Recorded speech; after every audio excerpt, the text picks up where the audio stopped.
Aviary Park Indonesia resmi dibuka dengan 5 ekosistem, mulai dari desert, savana, rainforest, swamp, dan lake. Kebun binatang mini aviary sengaja dibangun sebagai paru-paru kota Tangerang Selatan. Berkonsep kebun binatang mini, Aviary Park Indonesia kini hadir di tengah kota. Berbagai jenis satwa hidup di sini, mulai dari burung, kupu-kupu, hingga hewan arthropoda. Direktur Utama Aviary Park, Michael Sumampau, bilang Aviary Park sengaja diciptakan sebagai paru-paru kota Tangerang Selatan. Dulunya lokasi ini merupakan tempat pembuangan sampah ilegal yang kemudian ditanami 10.000 pohon.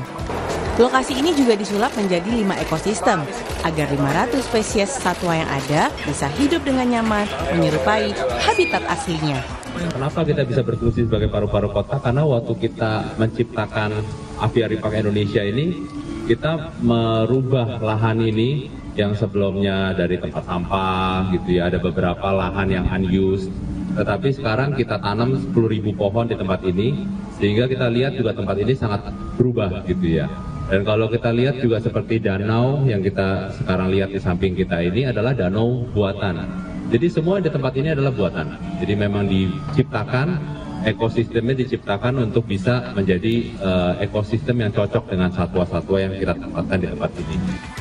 Aviary Park juga menjadi mitra Kementerian Kehutanan sebagai lembaga konservasi untuk melestarikan satwa yang ada di Indonesia. Aviary Park Indonesia buka setiap hari, mulai pukul 9 hingga pukul 18 waktu Indonesia Barat. Eka Marlupi, Kompas TV, Tangerang Selatan, Banten. Kompas Siang kami tutup sampai di sini. Saya Mercy Tirayo. Dan saya Imron Fadila beserta seluruh tim yang bertugas mengucapkan terima kasih. Sampai jumpa.